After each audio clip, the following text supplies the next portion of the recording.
Amém. Senti vontade de falar sobre o livro de Hebreus algumas vezes. Então, agora e nas próximas semanas, nós vamos meditar no livro de Hebreus, não estudando o livro de Hebreus, que é um livro muito denso, muito profundo, não é? Isso faria a gente não ter tão cedo um fim para o que a gente quer fazer. A gente quer fazer um voo panorâmico. John Owen, ele escreveu 8.000 páginas sobre o livro de Hebreus, e ler elas anos atrás foi um longo percurso, não é? Então, o que a gente quer fazer é olhar todo o livro, mas de maneira panorâmica, não é? As ideias gerais de cada parte, de cada sessão. Então, algumas semanas. E a gente quer começar aqui agora, né, e continuar hoje à noite, e irmos avançando, sem sabermos quantas vezes, mas ficando claro que é um voo panorâmico. Então eu quero começar hoje com Hebreus 1 a 4 e Hebreus 2 a 4. Ou seja, a gente vai tentar abordar essas duas partes, uma do primeiro capítulo, outra do segundo. Você vê que se a gente fosse olhar o primeiro capítulo, a gente ia ficar vários domingos num capítulo, depois no outro. Vamos fazer diferente, mas vamos andar, voltar, enfim, até termos uma visão realmente abrangente, panorâmica do que está aqui. E diz assim: no passado, Deus falou aos nossos antepassados por meio dos profetas, muitas vezes e de diversas maneiras, mas nestes últimos dias falou-nos pelo Filho, a quem Ele designou herdeiro de todas as coisas e por meio de quem Ele fez o universo. O Filho é o resplendor da glória de Deus e a expressão exata do seu ser, sustentando todas as coisas por sua palavra poderosa. Depois de ter realizado a purificação dos pecados, Ele se assentou à direita da majestade nas alturas, tornou-se assim superior aos anjos, da mesma forma que o nome que herdou é superior ao deles. E aí o 1 ao 4 do 2 diz: portanto, é preciso que prestemos maior atenção ao que temos ouvido, para que jamais nos desviemos, pois se a mensagem transmitida por anjos se tornou firme, ou seja, a lei, e toda transgressão e desobediência recebeu a devida punição, como nós escaparemos se negligenciarmos tão grande salvação, ou seja, o Evangelho? Essa salvação anunciada inicialmente pelo Senhor foi-nos confirmada pelos que a ouviram. Deus também deu testemunho dela por meio de sinais e maravilhas e vários milagres, ou seja, os sinais que autenticaram tanto o Messias quanto os escritores da palavra de Deus, não é? Os apóstolos, e por dons do Espírito Santo distribuídos segundo a sua vontade. Então, o livro de Hebreus é um livro interessante, do Novo Testamento, profundo. E no Antigo Testamento a gente tem vários livros cuja autoria nós não sabemos. Ou seja, não sabemos quem escreveu o livro de Jó, por exemplo. E há vários livros assim no Velho Testamento. O nome do autor não aparece aqui no texto, então não sabemos quem escreveu. Não quer dizer que uns não achem que alguém que escreveu, mas ninguém pode afirmar categoricamente, porque não começa como a carta de Paulo aos Romanos: Paulo, escravo de Cristo. Não começa assim. E isso acontece muito no Velho Testamento, não é? Mas, por exemplo, Spurgeon, ele sempre fala de Hebreus como se Paulo tivesse escrito, não é? Ele nunca sequer fala sobre a possibilidade de não ter sido Paulo. E ele tem seus motivos, e bons motivos. Ele diz que, apesar do grego da carta ser diferente, não é? Ser muito mais erudito e mais difícil, e não assinar. Spurgeon acha, por exemplo, que isso acontece por causa do público para quem Paulo estava escrevendo, que eram judeus na dispersão, não é? E também porque Paulo tinha menos penetração na comunidade judaica, então ele preferiu não colocar o nome dele por causa disso. São bons argumentos. Então, para Spurgeon, quem escreveu foi Paulo, não é? Para muitos não sabe, não é? Então, na verdade, isso não é importante. Então, no Novo Testamento isso é único, apesar de isso ser comum lá no Velho Testamento. Sabemos que foi escrito, mas não sabemos quem exatamente. Como eu disse, alguns têm convicção de quem escreveu, mas a gente sabe para quem foi escrito. E isso é importante, suficiente para nós. Em primeiro lugar, essa carta foi escrita para cristãos urbanos, ou seja, que viviam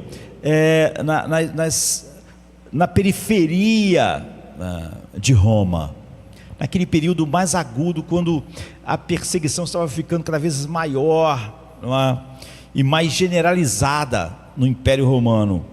E há mais referências à cidade no texto de Hebreus do que em qualquer outro lugar do Novo Testamento. Então, ele foi dirigido a cristãos urbanos, porque a gente fala assim, a igreja que está em Roma, você vê, é o mesmo lugar para onde Paulo escreve a carta aos romanos, mas aqui ele está direcionado à comunidade judaica, o escritor de Hebreus. Ou seja, quando a gente fala igreja que está em Roma, não tinha uma igreja em Roma, não é? Tinha uma igreja, mas havia igrejas na cidade, na periferia da cidade, porque não era se reunir num lugar enorme, todo mundo se reunia, porque todo mundo ia ser morto, né? Preso. Então, a igreja que estava lá, então ali na periferia de Roma, e então fica evidente que eles moravam numa sociedade plural como a nossa, esses cristãos, e tão intensamente plural quanto a nossa, ou seja, havia muitas crenças, muitas religiões, muitos deuses, muitas filosofias diferentes, e o compromisso cristão trazia para essas pessoas uma marginalização. Você vê, quando Jesus fala, e alguns apóstolos estão em lugares como Jerusalém, a sociedade é mais, todo mundo acredita num Deus, todo mundo tem a mesma cultura, todo mundo tem os mesmos valores morais, não é? A grande maioria, mas aqui eles estão igual a nós, a filosofias, religiões, ideias, ideologias, tudo diferente, e todas elas de alguma maneira marginalizam o cristianismo. Então, ser cristão era imediatamente estar sob a hostilidade, né? E as pessoas para quem essa carta foi escrita estavam sofrendo não só a marginalização, que isso já é um sofrimento, não é? Na alma, e etc, mas eles sofriam prisão, a espoliação dos seus bens, ou seja, nada mais estava seguro sendo cristão nesses dias. E a questão que surgiu é que esse livro aborda se Deus é tão comprometido com a nossa alegria nele, e é tão comprometido com a glória dele emanando sobre nós, se ele nos ama tanto, então a pergunta dessas pessoas era: por que nós sofremos tanto?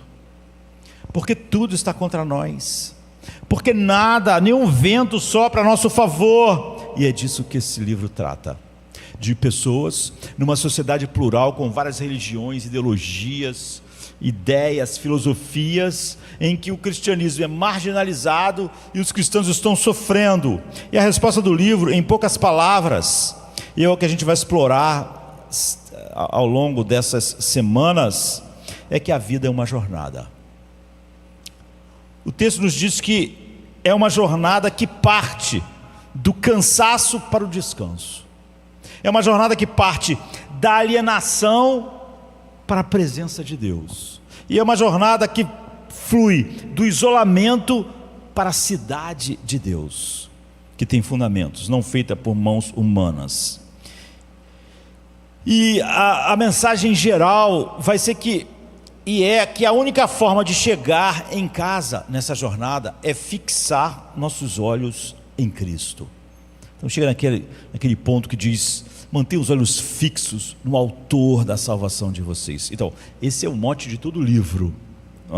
Nessa jornada, a única maneira de fazer ela é com os olhos fixos. Você se fixar na cultura, na hostilidade, no sofrimento, se esse for o seu ponto de foco, então você não vai fazer a jornada. Então você vai ver que aqui há problemas múltiplos. Maridos estão sendo presos, filhos estão ficando sem sustento, pessoas estão sendo mortas, mas para todos esses problemas, imagine todos os outros problemas que isso desencadeia. O autor de Hebreus vai dizer uma única coisa: há uma única solução: conhecer mais Cristo, e vocês deviam conhecê-lo mais. Vocês não deviam mais ser crianças. Então a ideia central do livro é que não chegamos ao lar por meio de impulsos ou de corridas de curta distância. Corre 300 metros, estou cansado. Essa não é a maneira. Ou gente que está animada hoje, está desanimada amanhã, vai bem durante um mês, depois ele diz: isso não é fazer uma jornada. A jornada é todo dia, não é sair correndo, é um louco, mas é ter a persistência de todo dia fazer a jornada, e de novo, e de novo. E a questão que vai ser abordada é: vocês sabem como fixar os olhos em Cristo? Porque para muitas pessoas essas coisas ficam uma coisa meio mística, né? Manter os olhos fixos em Cristo. A pessoa: vou manter meus olhos fixos. Mas o que é isso? A pessoa não sabe. Essa é uma palavra para ela. E a questão é essa: vocês sabem manter os olhos fixos em Cristo? É sobre isso que vai ser falado. Para qualquer problema, o autor de Hebreus dá a mesma solução: mantenha os olhos fixos em Cristo, e você vai saber lidar com isso aí. Mas o problema meu não é esse. O problema meu é que no meu casamento, mantenha os olhos fixos em Cristo. Ou seja, eu tenho que saber o que é manter os olhos fixos em Cristo, e ainda tenho que ter a convicção de que a solução para tudo é esse olhar. Casamento, identidade, sofrimento, morte, prisão. Ele diz: mantenha os olhos fixos em Cristo. E é isso que faz você chegar em casa, ele vai dizer. E é o que vamos fazer. Então, a gente tem essa ideia geral, e a gente vai explorar ela de maneira também geral, como eu disse. Então, nós aprendemos que Jesus nos traz algo aqui, nessa parte introdutória, e descobrimos por que ele traz, e com isso nossas vidas são transformadas. Então, o que ele traz? A palavra final. Não há mais nada. Não há mais nada a não ser a palavra final que ele trouxe. Final, nada pode ser acrescentado, e nem nós precisamos de nenhuma outra coisa, nenhuma outra revelação, não precisamos de mais nada. Como Pedro diz, Deus nos deu tudo o que é necessário para a vida e piedade. Então, o que ele traz? A palavra final. Agora, por que ele traz? E como isso pode mudar nossas vidas? É o que vamos tentar ver agora pela manhã, e à noite vamos olhar outra coisa aqui em Hebreus. Então, o que ele traz? A gente lê logo no começo: no passado Deus falou aos nossos antepassados por meio dos profetas, muitas vezes e de diversas maneiras, mas nestes últimos dias nos falou pelo Filho. Então, primeiro diz que através de Jesus e através do Filho Deus falou. Não falou de uma maneira melhor do que vinha falando no passado, de várias formas, mas falou de maneira final. Mas repare, se você olhar mais adiante na passagem, por que Deus está falando? O texto diz: o Filho é a expressão exata do meu ser. Então, no grego, a palavra traduzida por expressão é literalmente caráter. Ele é a expressão exata do que eu sou. E a gente está sendo informado de que Deus está falando conosco por meio de Cristo. Essa é a sua palavra final, não para nos dar informações gerais. Eu estou com problema aqui também. Ele está nos falando para nos revelar quem Ele é. Esse é o propósito da palavra de Deus. Ele está efetivamente comunicando a si mesmo para nós. Ele quer um relacionamento e não quer apenas que nós saibamos certas coisas, ou estudemos tematicamente coisas porque nós precisamos disso, daquilo outro. Não. Ele quer apenas que a gente não tenha informação de certas coisas. Nessa fase da vida eu estou precisando saber sobre isso, sobre aquilo. Não. Isso é não ter compreendido. Ele está comunicando a si próprio. E quando ele comunica a si próprio, aquelas pessoas vão saber lidar com a morte, com o sofrimento, com a perda. Ou seja, a palavra final de Deus é a expressão do seu caráter. É isso que ele quer falar. Ele quer falar sobre o que ele é. Não são regras para a vida. não como dar a Ele para depois receber. Isso é impossível, né? Então aqui não temos um tipo de campo de força divino. Deus não é um poder, uma força que eu vou canalizar para aquilo que é mais necessário agora. O que eu preciso agora? Eu preciso agora de resolver um problema tal, então eu vou usar essa força, esse poder. Então como é que eu uso a força? Para resolver essa área aqui, ou aquela outra área lá, ou esse sofrimento, ou esse problema no casamento, ou aquele problema lá. Não. Ele se revelou finalmente, perfeitamente, para uma coisa: revelar Ele mesmo na pessoa do seu Filho. E é isso que você busca na palavra de Deus. Então, não temos um tipo de campo de força divino que você vai experimentar apenas nas emoções, com alguma sensação da presença de Deus e algumas regras para determinadas coisas. Temos um Deus pessoal que fala. Palavras podem envolver todas as áreas do seu ser, não é? Quando diz isso, mente, coração, tudo. Então, eis um Deus que deseja se relacionar com aqueles que Ele chamou, e Ele só faz isso, só se revela através da palavra final, revelada em Cristo. Então, não se trata apenas de Deus nos dando sua palavra. Deus, por meio de Jesus, nos dá a sua palavra final. Não é que, eu acredito que é a palavra de Deus, mas eu já disse que uma das coisas mais perturbadoras da nossa geração é que sempre que alguém falou para mim, eu acredito que Deus ainda fala hoje, essa pessoa não está falando da Bíblia. Ela acredita que Deus, na Bíblia, Ele falou no passado, mas hoje ela vai ouvir Deus na sua própria cabeça, ouvindo um som, sentindo algo no coração. Isso é totalmente subjetivo. Isso não é se relacionar com Deus. É óbvio que esse Deus que eu ouço na minha mente, no meu coração, Ele acaba sempre concordando comigo, Ele acaba sempre me dando razão, Ele acaba sempre aceitando aquilo que eu sou. Ele não me contraria de verdade e diz não, porque aquilo é a minha mente mesmo. São meus pensamentos, são meus sentimentos. Então, note todos os contrastes. No passado, Deus falou aos nossos antepassados por meio dos profetas. Não é assim que Ele faz agora. Muitas vezes Ele falou, e de diversas maneiras. Ele falou de diversas formas. Os profetas também usavam diversas formas. Então, a expressão diversas maneiras no original, politropos. Ele falava em partes, em muitas partes diferentes. Você não tinha nunca a visão geral da coisa. No passado Deus falou de forma fragmentada. Tu tinha muitos fragmentos, mas você não tinha o quadro geral. Não era o quadro completo. Mas agora em Jesus, então veja, no passado Ele falou de muitas maneiras, mas agora Ele fala por um único meio: Jesus.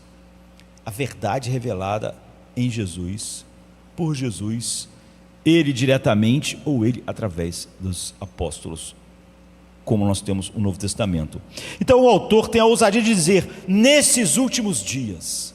E os últimos dias é exatamente os dias que vão entre a primeira vinda e a segunda vinda de Cristo. Então, como Deus fala hoje? Através da sua palavra. Quando alguém diz, eu acredito que Deus fala hoje, ele está falando exatamente que não acredita. Porque nos últimos dias, que vai da primeira vinda de Cristo à segunda, esses são os últimos dias. Ele nos falou finalmente, perfeitamente, numa única forma que Ele tinha de se revelar perfeitamente, em Cristo. Então quando alguém diz assim, quando eu digo assim, eu acredito que Deus fala hoje, eu estou falando exatamente o contrário das pessoas que dizem isso. Eu estou dizendo, Deus fala comigo somente pela sua palavra, e eu não quero mais nada a não ser sua palavra. Nesses últimos dias significa todo o período, desde quando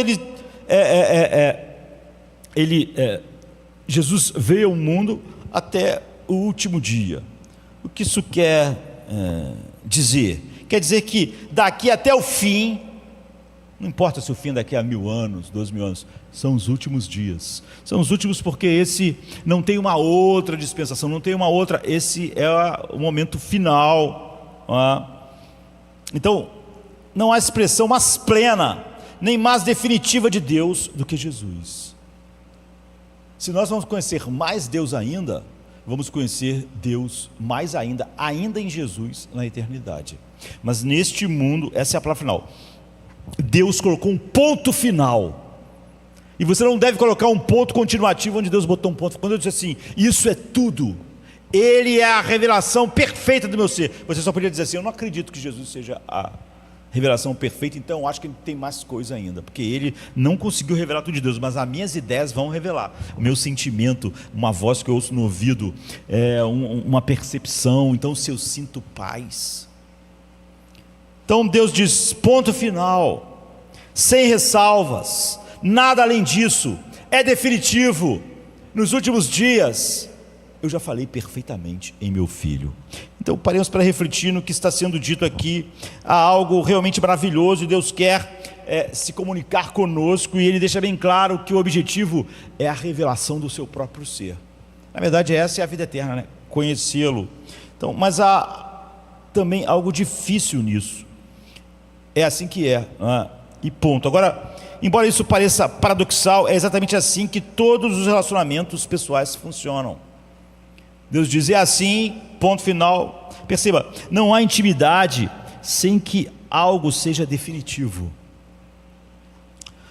Ou, se a gente pode dizer de outra forma, não existe intimidade de relacionamento se você não estiver disposto a aceitar intransigências, entre aspas, do outro.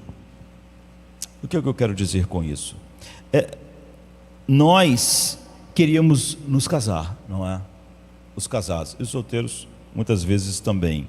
Nós queríamos um relacionamento maravilhoso, íntimo, amoroso e romântico, não é assim? E então nós nos casamos. Então descobrimos que a outra pessoa, ela nos contraria, ela vai contra a nossa vontade às vezes, ela diz coisas que nós não gostamos de ouvir ou não queremos ouvir, e ela diz assim que as coisas são, e você não gosta. Então o que você faz quando isso acontece? Bem, você acha às vezes que tudo é negociável, não é? Depois você percebe com quem você casou e vai descobrindo que muitas coisas são negociáveis, ainda bem, mas tem coisas que não são. São intransigências, como eu disse entre aspas, não é? De fato, muitas coisas são inegociáveis. No início do casamento, vocês está se conhecendo e se confronta e contraria um ao outro, até que chega um momento em que se entende que há muitas coisas sobre o outro sobre as quais o outro pode voltar atrás e mudar, mas há também intransigências, nunca vão mudar, não é? Há coisas que simplesmente não vão mudar. É assim que aquela pessoa é. Então, há coisas em mim que Cláudia simplesmente teve que ver como intransigências. Aquilo faz parte de quem eu sou.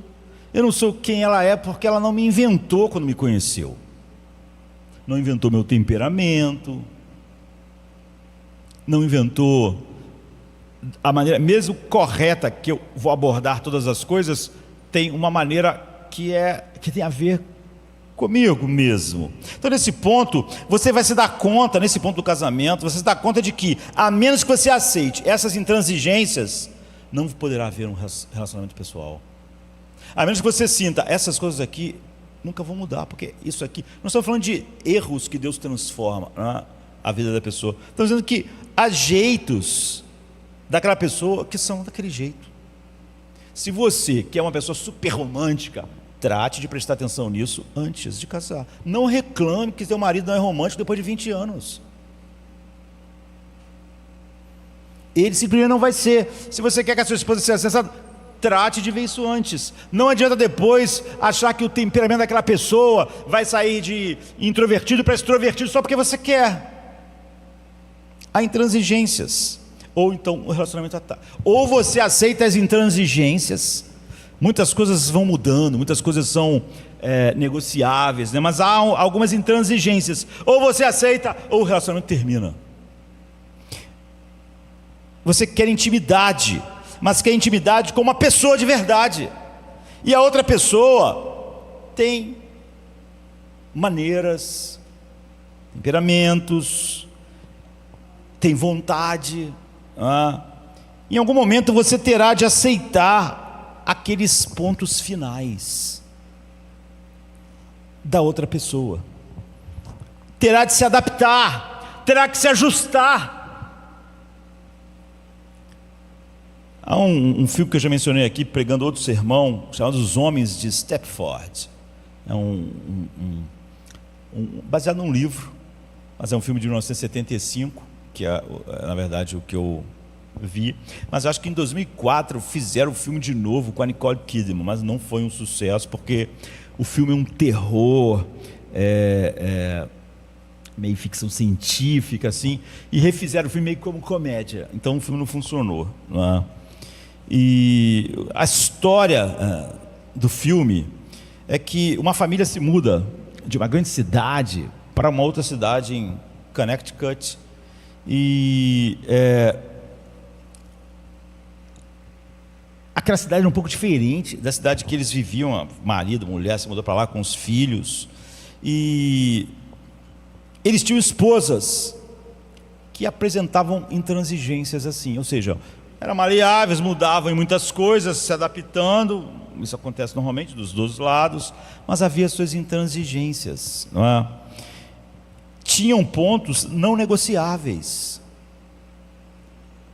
vontade. Então elas questionavam, elas contrariavam, falavam coisas que, no filme, né, que o marido não queria ouvir. Então tinha um clube de homens naquela cidade de Connecticut, uma cidade lá, né, e onde eles foram morar, e tinha um clube de homens, e eles se reuniam. E o que acontece no filme, dando spoiler, é que eles acharam uma maneira de botar um chip nas esposas, né, que tornava elas robóticas e totalmente submissas, ou seja, no sentido de que elas nunca contrariavam o marido. Não havia mais nenhuma intransigência. A outra pessoa se adaptava, as esposas, totalmente ao marido. Não havia nenhum ponto final que a esposa colocasse. Sempre era negociável. Sempre ela abriria mão de tudo. E eles ficavam felizes, né? Elas ficavam felizes na cozinha, preparando, cuidando dos filhos, indo fazer o que elas faziam, na academia. Elas estavam sempre felizes. E não havia nenhum ponto final, não é? Mas durante o filme vai acontecendo um problema, vai se avolumando. Faltava o quê? Relacionamento pessoal, não é? Porque o relacionamento pessoal na cidade acabou desaparecendo. Você não pode ter relacionamento pessoal com alguém como se a pessoa fosse um eletrodoméstico, como se fosse o meu iPad, que tudo que eu solicito ele faz. Se eu quero ligar ele no meio da noite, ele não diz: estou cansado, né? Você mexeu em mim durante o dia, agora durante a noite você também quer olhar alguma coisa? Não. Mas não existe relacionamento pessoal assim. E foi que elas se tornaram, porque quando outra pessoa diz: sim querido, sim querido, sim querido, sim querido, o que você quiser, aquilo já não é mais uma pessoa de verdade. Não há intimidade sem que você aceite esses pontos finais ou essas intransigências no outro. Isso não é desculpa, a pessoa faz algo que a Bíblia diz ser contrário e continua ali, porque o cristão é transformado. Mas um cristão reformado é muito diferente de outro cristão transformado. O Paulo, totalmente transformado, é muito diferente de Pedro. Se eles fossem andar juntos, Pedro ia ter que aceitar algumas intransigências de Paulo. Paulo gosta de caminhar à noite para adiantar a viagem, mas é o jeito dele, ele gosta desse jeito. Pedro ia ter que aceitar algumas intransigências de Paulo, e Paulo ia ter que aceitar alguns pontos finais de Pedro, não é? Porque não há intimidade sem que você aceite essa intransigência, entre aspas, ou esse ponto final. Então, em cidades como o Rio de Janeiro, as pessoas, elas sempre conversam conosco dizendo: eu acho, eu creio que Deus, ou eu acredito em Deus, mas em um Deus amoroso. Eu não consigo aceitar a ideia de um Deus que julga, de um Deus irado, de um Deus que condena. Por isso, há coisas na Bíblia que eu não consigo me relacionar direito, não é? Porque o mundo mudou, porque a cultura é diferente, porque o humanismo secular diz que a alma é desse jeito, daquele jeito, e a alma então agora é desse jeito, então não combina com o que Deus disse. Isso eu não consigo aceitar, eu não aceito isso, não aceito aquilo, eu não gosto disso, não gosto daquilo. Algumas coisas eu aceito, outras eu não. A pessoa realmente acredita que a relação com Deus é uma coisa de que você pega o que quer e deixa para lá o que não quer. Eu gosto dessa parte de Deus, dessa eu não gosto. E é por isso que as pessoas têm dificuldade com a palavra de Deus, né? Já que ela não é o que eu sinto, ela não vai se adaptando a mim. Ela tem muitos pontos intransigentes. Então, com pessoas assim, você me pergunta: espere, se você não crê que a Bíblia é Deus falando, eu entendo isso, você não acredita que a Bíblia é Deus falando, e conforme a gente avança em Hebreus, a gente vai ver como esse livro afirma de forma muito clara, reafirma isso que ele fala inicialmente: Deus falou finalmente em Jesus Cristo. Eu tenho dificuldade com as doutrinas da graça. Deus falou finalmente em Jesus Cristo. A igreja por séculos tem afirmado o mesmo, não é? Mas cada vez mais as pessoas falam que acreditam no que a Bíblia diz, mas acreditam em algo contrário que o humanismo secular diz, e ela finge que continua acreditando na Bíblia, quando na verdade ela acredita em algo oposto. Então, se você não aceita que a Bíblia é a fala de Deus, toda ela, sem exceção, a pergunta seria o seguinte: de que forma a Bíblia te contraria? Se tu só aceita aquilo que você concorda, então a Bíblia virou igual aquelas mulheres do filme, ela sempre diz: tudo bem. Eu não acho que Deus age assim, então eu não ajo. Eu acho que Deus, Ele é um Deus de amor, então eu só sou um Deus de amor. Essa pessoa é óbvio que não conhece Deus, não é? Porque esse Deus está com aquele chip, virou um robô. Ela está criando esse Deus. Como ele vai nos confrontar? Nós somos santificados à medida que nós somos contrariados, e nós começamos a ser levados a ver como Deus vê a vida. Mas como é que vai nos contrariar? Se o que me contraria eu digo que não aceito, eu digo que eu acho que Deus é de outra forma. Como esse Deus vai impor a vontade dele a mim? Se eu sempre, quando ele impõe algo que eu não gosto, eu digo que aquilo eu não acho, ou então não digo nada, mas eu não faço, eu não acredito, eu digo que acredito, mas aquilo não tem nenhum aspecto prático, porque você atualizou. Outro dia um pastor aí brasileiro falou que tinha que atualizar a Bíblia, todo mundo ficou escandalizado, mas eu acho que quase todo mundo atualiza a Bíblia. Ele só teve a cara de pau de ser herege claramente. Quando você diz: isso aqui da minha vida eu não posso fazer agora, vou fazer depois, você está fazendo a mesma coisa, está editando a Bíblia. Não, eu não creio nessa parte da Bíblia porque nós, pessoas modernas, sabemos que isso aqui vai acabar com a nossa autoestima. Se a Bíblia diz isso, então não pode estar certo, porque isso vai acabar com a minha autoestima. Essa pessoa, a Bíblia não contraria ela, sempre se adapta, sempre diz sim. Mas como então esse seu Deus, vai ofender você? Como ele pode ofender a pessoa moderna? Se ela, sempre que algo ofende ela, diz que ela não aceita aquilo, que Deus dela não faz aquilo, não pensa daquele jeito. Como ele poderia nos santificar? Não pode, a menos que você aceite a autoridade final da palavra de Deus. E se ela te contrariar, paciência, você descobre que está errado. Então,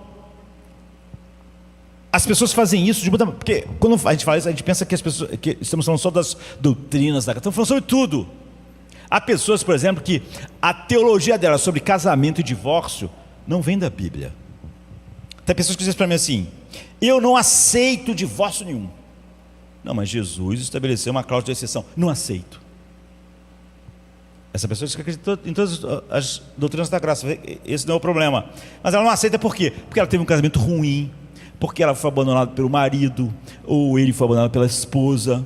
Então, ele criou uma teologia pelas suas mágoas, pelas suas tristezas. Aí Jesus vem e diz algo diferente, ele não aceita. Então, outro dia alguém estava conversando comigo e estava dizendo: não, mas a minha esposa, se ela me abandonar, ela vai poder casar de novo. E eu tentava mostrar a ele o que a Bíblia diz e levar ele para o casamento. Não, a questão é, ela vai poder casar de novo? Ele podia fingir que isso era sobre santidade, mas não era. Ele só queria saber que a esposa dele nunca mais ia poder casar de novo, porque agora ela não estava mais com ele. É isso que ele queria. Ou então, eu fui tão magoado que eu quero que essa pessoa pague para o resto da vida, ela tem que ficar sozinha. Não é o que a Bíblia diz. Aí essas pessoas às vezes assim: eu não aceito, não pode ter nenhuma maneira que a pessoa possa casar de novo, porque ela não está ouvindo Deus. Ah, mas Jesus disse, mas eu não aceito, eu acho que não é assim, eu acho que é assado. É a mesma coisa. Essa pessoa vai dizer: eu acredito nas doutrinas da graça, mas a outra parte da Bíblia que tocou mais ela não aceita. Ela poderia dizer: gente, isso que Deus está dizendo é completamente contrário ao que eu sinto. O que eu sinto precisa mudar. Então, a pessoa teve um mau casamento e então ela acha que nunca mais pode. Não porque o que a Bíblia disse, mas porque a experiência dela, a vida dela, que não tem nada a ver com a verdade, a nossa experiência. Então, não pode, a menos que você reconheça que Deus tem suas intransigências, você não está se relacionando pessoalmente com Ele. Você inventou o Deus que você serve. Então ele diz coisas que, mesmo você não gostando, você precisa se submeter, até que você goste. Tende a aceitar, e se não aceitar, não existe um relacionamento pessoal entre você e Deus. Todo relacionamento íntimo e pessoal lida com intransigências no outro que não mudam, não é? Se você sempre pega as arestas duras da verdade de Deus, do que Ele diz, e porque ela é dura, muito pontuda, você a para. Se você não abre mão e se submete à palavra de Deus que você não gosta, não pode haver um relacionamento pessoal entre você e Deus.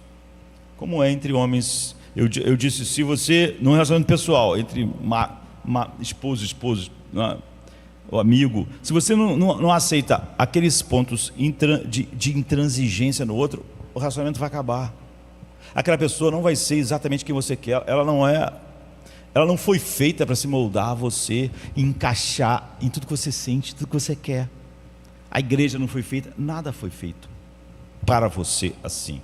Em segundo lugar, por que Jesus traz essa palavra? Porque Jesus pode nos trazer a palavra final. Aqui no versículo 3, e os que vêm depois, nós temos o que já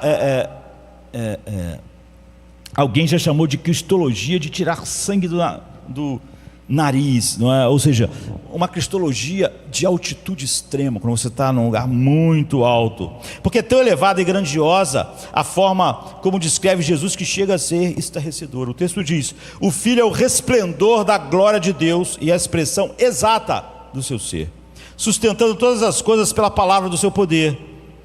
Então, quando você pensa tanto no micro quanto no macro, do que é o nosso universo, quando você pensa que galáxias estão a milhões de anos-luz, que tudo é muito imenso, de tal maneira que não é que a Terra é insignificante, que a nossa galáxia é insignificante no universo, e pensar que todo esse universo é sustentado tão somente pela palavra de Cristo.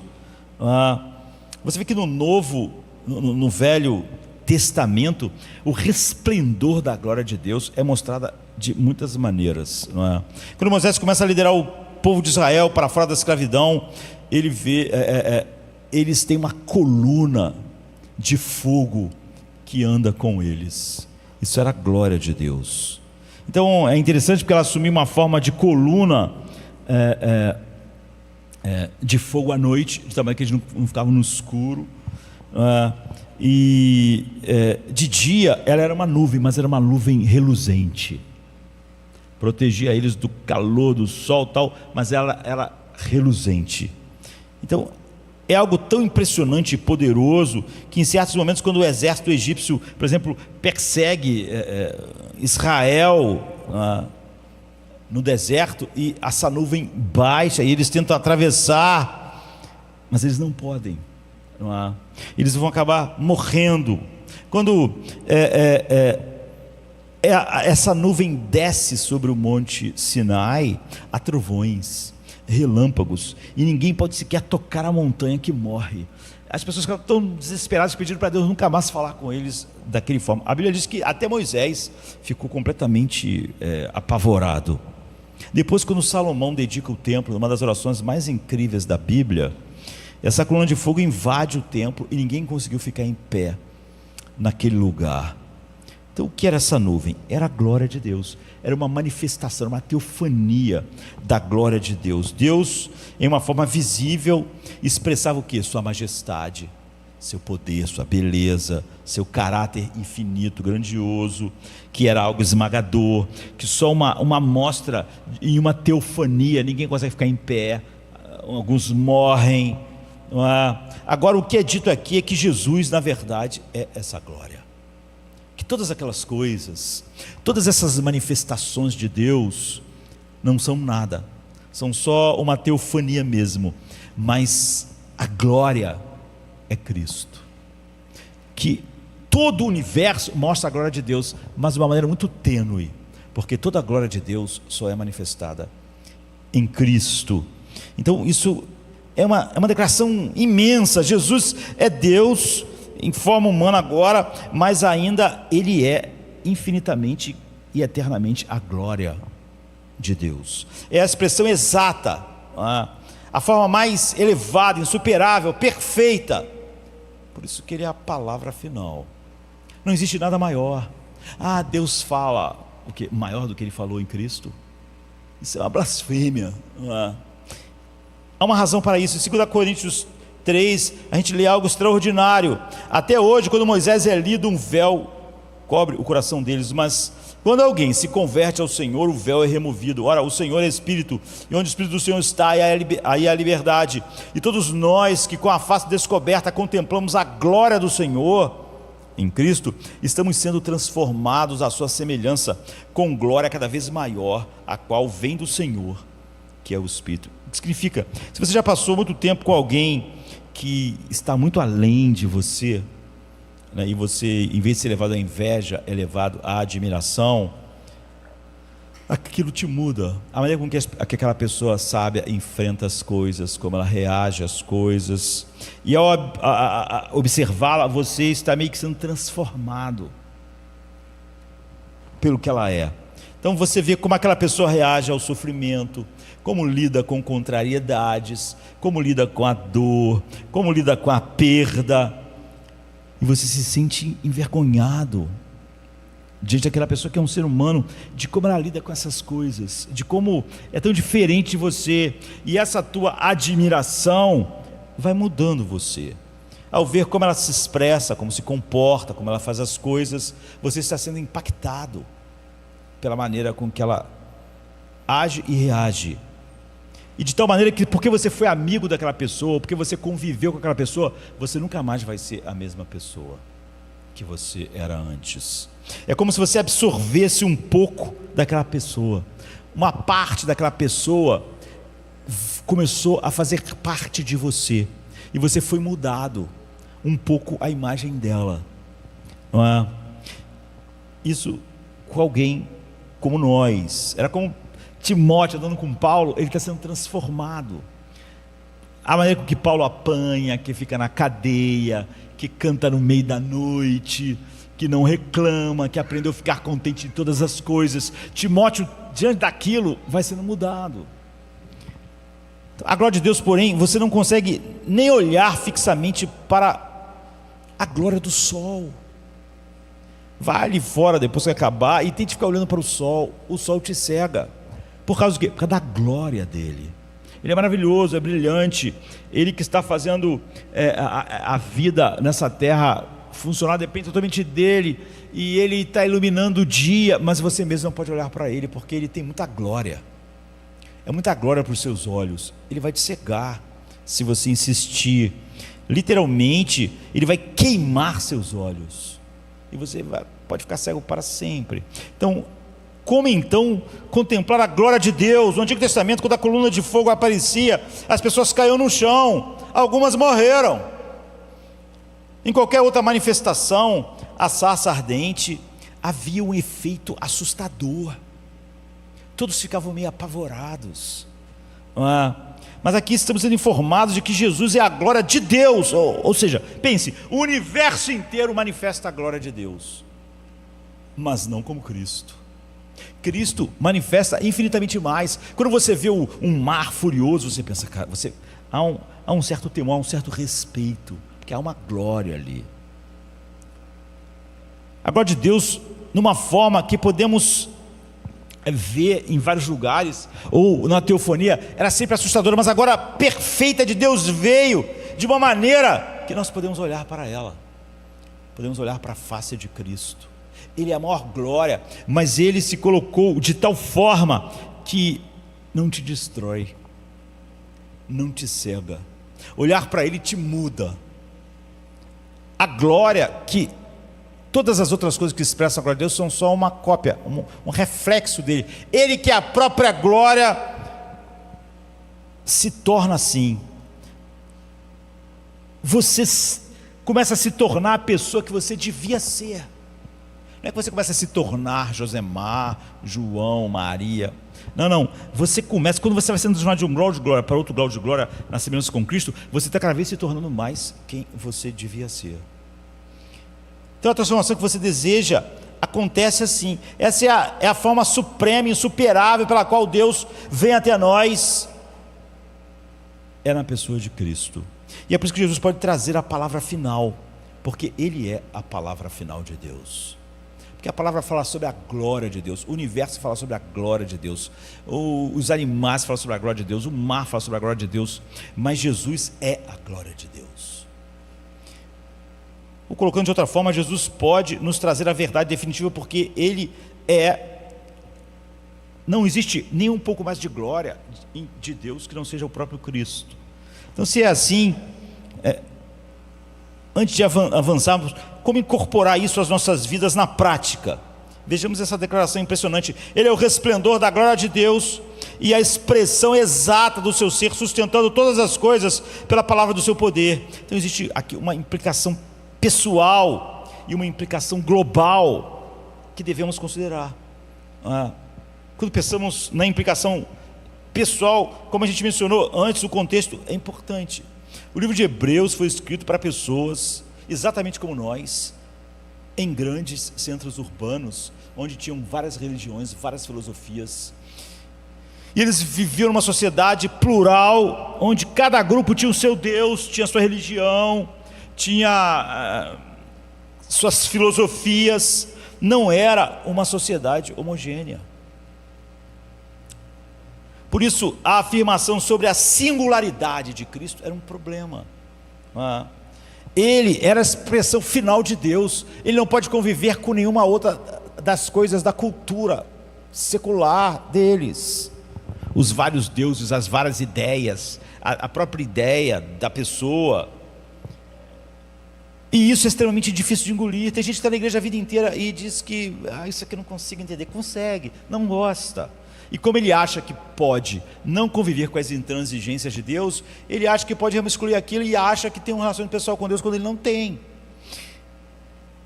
E o que o autor de Hebreus diz a esses leitores que viviam naquela situação? Não ouse recuar disso. Não ouse mudar a verdade por causa da dor de vocês, o sofrimento de vocês, a morte de vocês, a prisão de vocês. Não ousem, porque essa era a tentação. Não relativizem a verdade, porque a verdade é a palavra, essa verdade é a palavra final de Deus em seu Filho. Não relativizem isso para se livrar da cadeia, da prisão, da morte, da perda, que dirá da aceitação. Então veja o primeiro versículo. Ele não pode ser mais claro. Não é possível colocar Jesus na mesma prateleira, nem com nenhum profeta, porque os profetas falaram dele. Deus falou de várias formas, de muitas maneiras pelos profetas, mas agora Ele não fala mais por um profeta.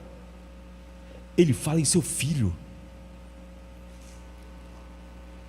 Ele não permanece na mesma prateleira. Ele não está na prateleira de Jeremias, não está na prateleira de Ezequiel, ele não está na prateleira de Davi, não está na prateleira de Moisés. Ele é o Deus deles.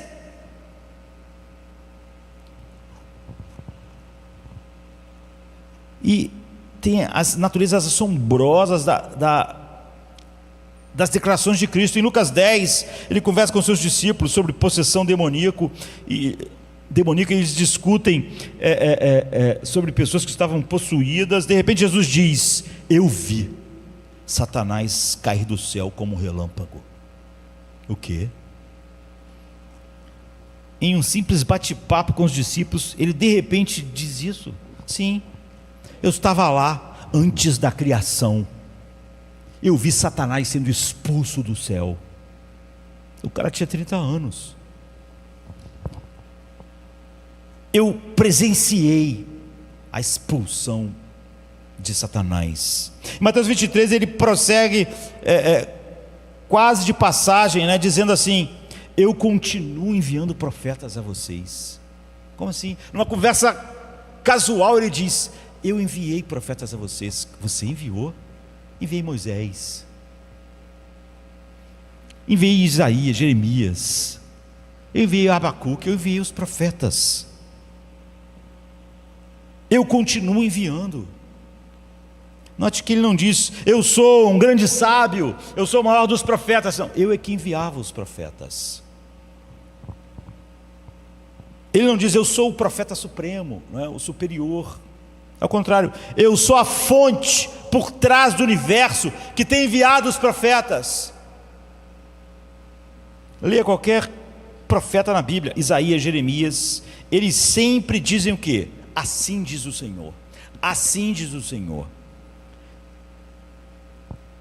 O que eles estão dizendo é o seguinte: não é a minha ideia, não é o meu insight, eu não sou um filósofo, eu não tenho ideia própria. Essa não é a ideia de Jeremias, é o que eles estão dizendo. Essa não é a ideia de Ezequiel, não é a ideia de Isaías. O Senhor disse, assim diz o Senhor, não sou eu.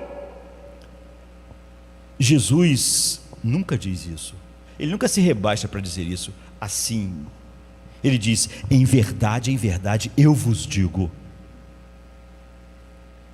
Ele não está no lugar mais elevado daquela prateleira. Ele não diz assim diz o Senhor, ele diz: eu sou o Senhor, em verdade eu digo a vocês. A consciência que Jesus tem de ser o Deus eterno, transcendente, não criado, sem princípio, permeia tudo o que ele diz. Em cada página, não dá para separar suas lições sobre amor, o ser humano mais maravilhoso que existe, das afirmações de que ele é Deus, e é isso que dá esse peso. Então ele não pode ser comparado igual a nenhum líder, a nenhum profeta, que dirá as suas ideias, aos seus insights, às suas sensações. Então, como viver com a ideia aterradora? Pense, queridos, a gente, se alguma coisa poderosa se aparece para nós como homem, é assustador. Se entrasse alguém aqui nesta manhã, um cara estranho, e dissesse: eu sou o sol, e você imaginasse todo o poder que está no sol está nessa pessoa, você ficaria apavorado. Quem pode lidar com esse cara? Nós somos homens, vivemos nesse pequeno planeta. Ele é o sol, ele tem uma glória descomunal, um poder. Eu sou o sol que se tornou um homem hoje para vir falar com vocês. É assustador saber que aquele cara é o sol e está com aquele todo poder, aquela toda coisa. Então você vê, ou você se relaciona com Jesus assim, ou você não tem nada. Você só acha que pode dar a sua ideia a ele, porque você não. Se o cara fosse o sol e dissesse é assim, você ia ficar apavorado, você não ia querer dizer que você não acha que é desse jeito. Ou é a revelação mais devastadora, aquele cara é o sol mesmo, então o cara é maluco. Você não pode dizer: não, mas é um cara legal, um cara moral, não é? A maioria de nós é incapaz de lidar com com essa realidade, vive num mundo raso. Muitos que se dizem cristãos, ele nunca tem a percepção de quem é Jesus, a sua glória, como ele tem a palavra final, como ele é a palavra final. Ele não é uma coisa que você pega o que quer. Então a maior parte das pessoas não consegue lidar com nenhuma das duas relações. Na verdade, ele pode ser até cristão, mas ele não lida com Jesus como um mestre moral, porque ele também tem ideias que não é igual a de Jesus, nem ele tem o temor dele ser o próprio Deus falando. Então, ao ler a Bíblia, ver o que Jesus disse e fez, não dá para as mesmas pessoas do mundo chamarem ele de um impostor mau, mas elas também não querem lidar com ele como Deus, então elas ficam sem saber como lidar com Jesus, onde colocar ele. Mas a única maneira que você pode dizer que se Jesus é real ordene-me, diga como eu devo viver, me diga todas as tuas intransigências. Ou ele é uma fraude, louco, ou é mau, ou então você realmente trata ele como Senhor. Não há meio termo coerente aqui, mas a maior parte das pessoas fica no lugar raso. Então esse verso, Hebreus 1:3, o Filho é o resplandor da glória de Deus, a expressão exata do seu ser, sustentando todas as coisas pelo seu poder, nos transforma, quando nós temos dimensão da grandiosidade, de tudo que Deus fez no seu universo, e isso é uma manifestação tênue da sua glória. Quem discutiria com o poder de uma supernova? Mas as pessoas estão prontas para dizer um monte de coisa que elas querem e não querem Jesus, quando querem servi-lo, de que forma? Porque na verdade elas não estão aqui, elas não veem essa glória. Então há uma frase célebre em O Leão, a Feiticeira e o Guarda-Roupa, de C.S. Lewis, a senhora Beaver, a senhora Castor, a Lucy pergunta: ele é um leão, mas ele é manso? E ela diz: não, ele não é manso, mas ele é bom. O que quer dizer com isso? Ele não é domesticável. Deus nunca vai ser domesticado por você. Ele é um leão, ele não é manso, ele é uma fera domada, você não vai domá-lo. Ele é bom, mas ele é um leão, você nunca vai fazer ele fazer o que você quer. Ele não vai, como um animal que pode aprender alguns truques por causa de um chicote, ele é um leão e ele não é manso. Ele nunca vai ser domesticado por você, é isso. Ele é incontrolável. Deus nunca vai ceder às suas preferências. Nunca chegue para Deus e diga: Deus, o meu jeito. Ele nunca vai aceitar. Ele não é um leão manso. Ele tem intransigências. Ele é bom, mas ele nunca deixa de ser ele mesmo para te agradar. Ele nunca deixa de ser ele mesmo para ficar do teu lado. Ele nunca vai entender o teu lado no problema para ficar do teu lado. Ele nunca, porque ele não vai se moldar. Ele não é manso. Ele vai agir como um leão, não há meio termo. Jesus exige que sejamos extremos, extremamente humildes e tal. Você pode dizer: não há nenhuma negociação aqui.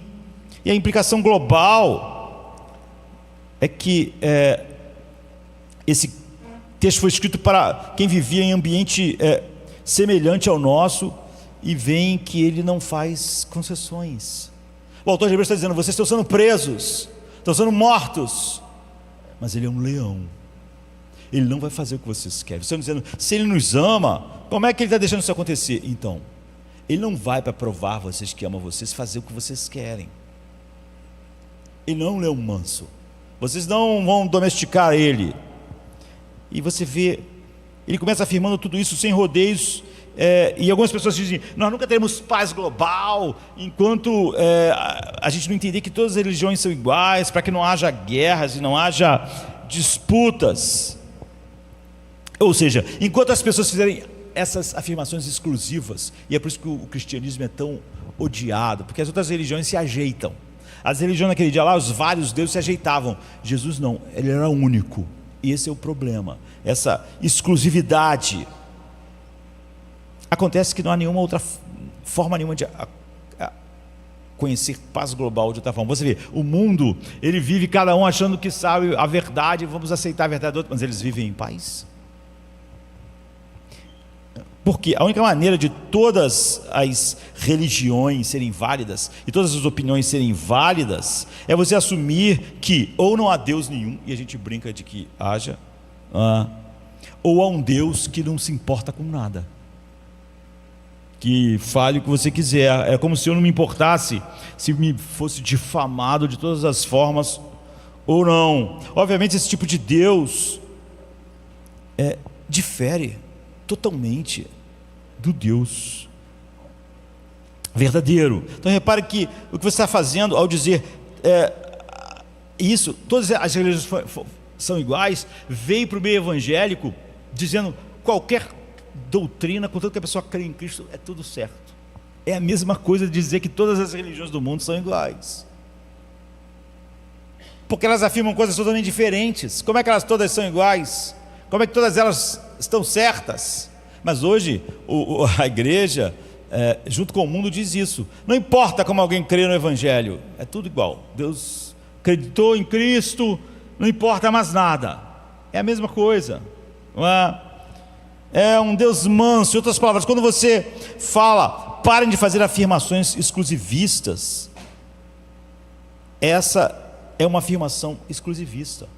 Quando alguém diz para mim assim, tudo, qualquer igreja evangélica que pregue o que quiser é de Deus, você não pode querer ser exclusivista. Ela está dizendo o seguinte: eu defini que Deus aceita tudo, e você tem que concordar comigo. Ela está fazendo uma afirmação exclusivista. Ela diz, eu conheço Deus, ele não é como a Bíblia diz. O Deus que eu conheço, ele aceita tudo. Você pode falar a verdade sobre ele, pode falar mentira, pode contrariar a Bíblia, que tudo ainda é o Evangelho. Essa pessoa que está dizendo que eu não devia ser exclusivista, está dizendo que ela conhece um Deus que não está na Bíblia, mas que todo mundo tem que aceitar esse. Pior, ela não admite que está fazendo isso, ela finge que ela é uma pessoa aberta. Não é, ela criou esse Deus aberto, que aceita tudo, e está dizendo que esse é o Deus verdadeiro. Então as religiões são subjetivamente verdadeiras, as pessoas dizem. Ou no meio evangélico, toda forma de ideia sobre o evangelho está certa, mesmo que uma diga algo branco e a outra diga preto, não é? Então, a abertura, reconhecimento e coerência nenhuma, não é, da verdade assim. Dizer que todas as coisas são iguais, ou todas as religiões, ou todas as várias mutilações do Evangelho, é erguer a própria visão espiritual plural e colocar ela como superior a todas as outras coisas, o que é uma hipocrisia, porque a pessoa estava dizendo que nada era superior ao outro, mas a ideia dela é uma ideia falsa, mas ela quer que todos tenham aquela ideia. E então qual é o caminho? Quando alguém no passado na Europa estava lutando contra a escravidão, um servo de Deus, não é?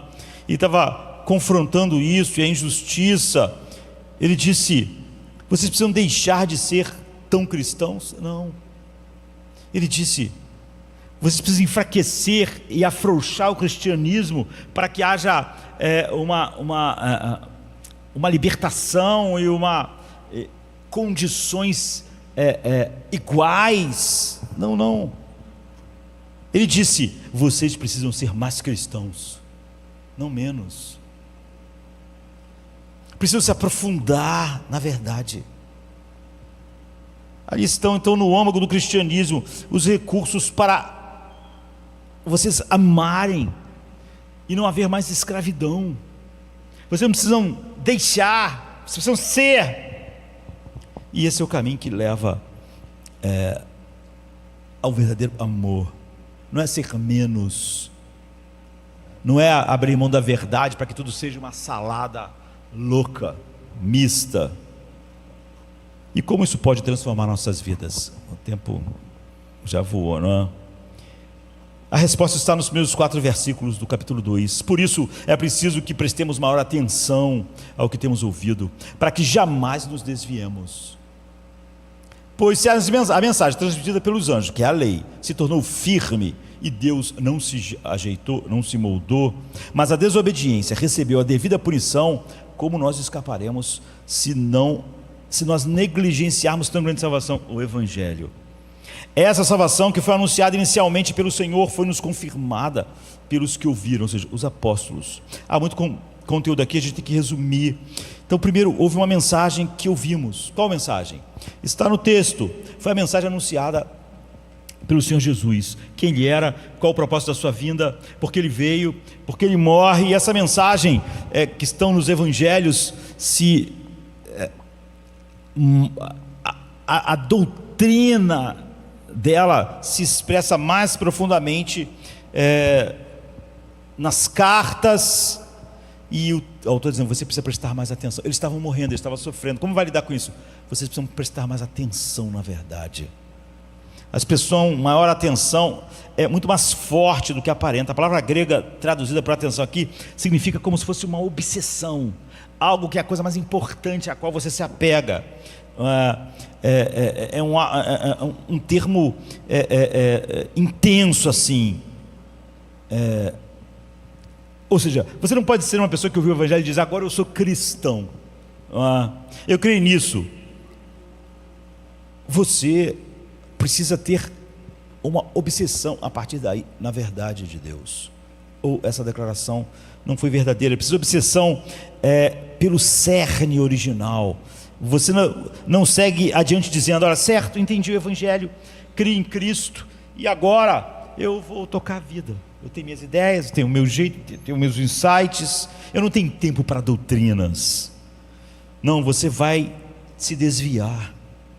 Você logo vai estar falando o oposto. O Evangelho não é uma coisa que você percebe naturalmente, não é uma coisa que você sente como ele é. Ele contraria completamente as ideias humanas. Não se trata de rebeldia. Você vê, simplesmente se você não se aprofunda, você vai ser levado pela onda, pela cultura. Se você não se aprofunda no que é a alma e como Deus diz que é a alma, você vai acreditar no que o humanismo secular diz sobre a alma. Não tem jeito, é inevitável. A menos que você pegue essa mensagem e se empenhe nela, e se aprofunde na graça, se ocupe dia após dia com o Evangelho, porque o nosso interior naturalmente é resistente à verdade. Você vai derivar, você vai ser levado pela onda do seu coração e do mundo. Você precisa trabalhar essa mensagem dentro de você. O pastor não pode trabalhar dentro de você, o irmão não pode. Você precisa fazer isso. Você tem que contemplar Cristo. Ninguém pode contemplar Cristo para ser mudado de um grau de glória para outro por você. Ou você está vendo o sol hoje com os seus olhos, ou você não está vendo. Mas também ninguém me ajuda a ver o sol, o pastor não me ajuda a ver o sol. Se você não tem olhos, você não vai ver o sol. No capítulo 1 de Hebreus não há nenhum mandamento, nenhum. Nós não somos instruídos a fazer nada. O capítulo inteiro é uma declaração, uma celebração de quem Deus é e como Ele é revelado perfeitamente em Cristo. O capítulo começa, Deus havendo falado antigamente aos nossos pais, pelos profetas, agora Ele nos fala em seu Filho. O ponto do capítulo 1 é algo completamente estupendo aconteceu na vinda do seu Filho ao mundo. Essa é a maneira de Hebreus dizer que o que João disse no Evangelho, no princípio era o verbo era Deus, o verbo estava com Deus. É a maneira. No final, no sentido de que Deus não falou desde então, porque como diz assim, essa foi a palavra final de Deus, parece que então Deus parou de falar. Não, é que Ele continua só falando através das Escrituras. Ele continua falando. Eu acredito que Deus fala hoje, fala através das Escrituras. Esse é o brado, sola Escritura.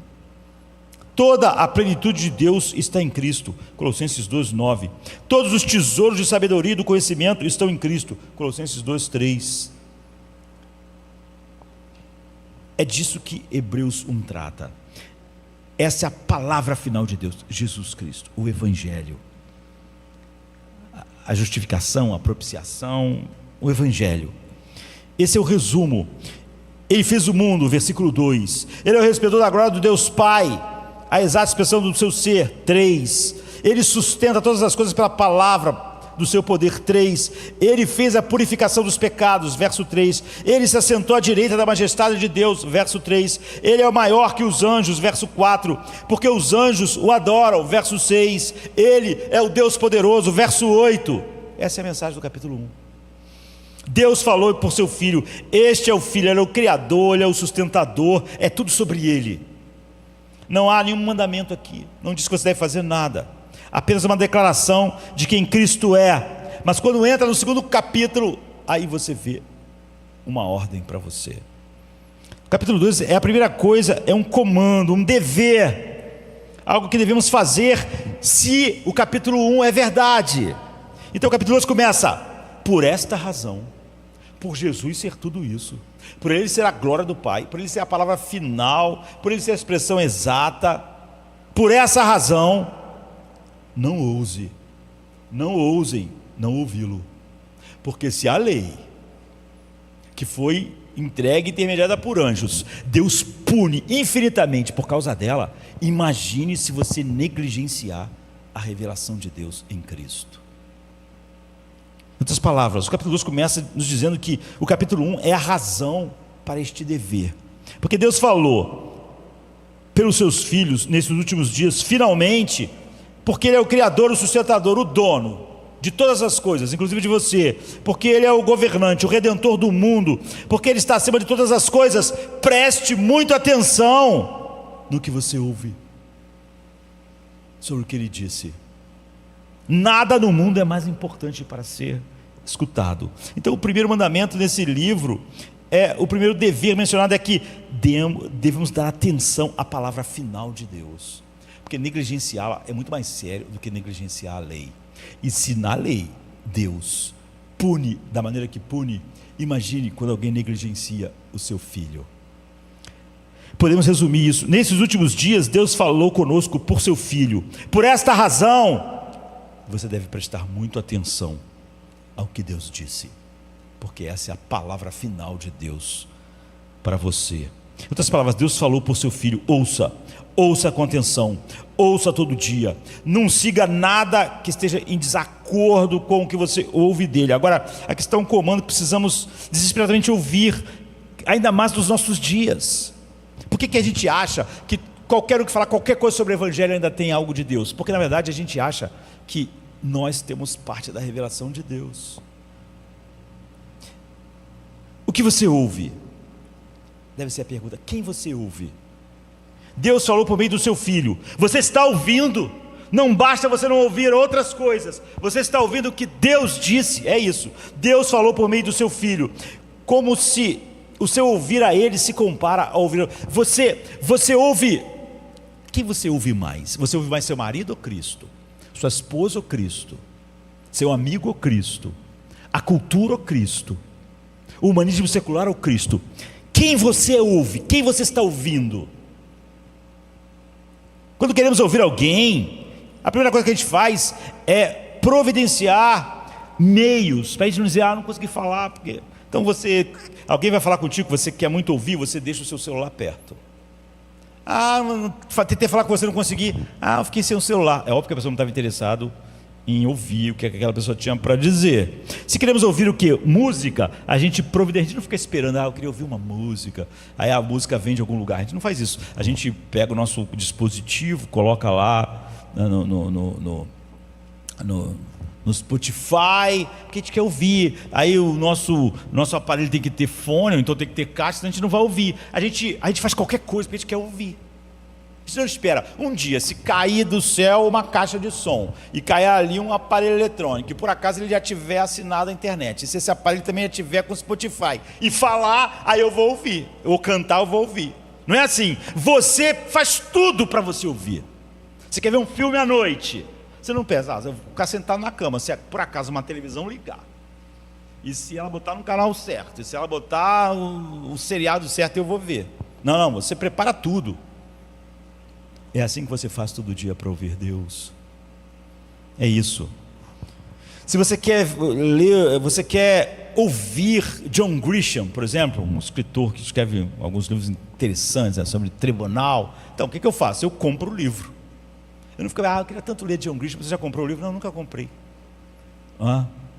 É igual tem gente, não é o meu caso, né? É um caso dos irmãos, tem gente assim, eu queria tanto ganhar na loteria. Tu pergunta se você joga? Não. Você é maluco? Como você vai ganhar? Quando você quer uma coisa, você providencia, você faz planos todos os dias para ouvir Cristo. Então, como tudo isso se compara à nossa audição do Filho de Deus? Você está ouvindo? Você está fazendo provisões para ouvi-lo? A gente acabou de cantar o último hino antes de nós começarmos a meditar. De manhã, não é? Eu começo a meditar. Você quer ouvir, você quer ouvir.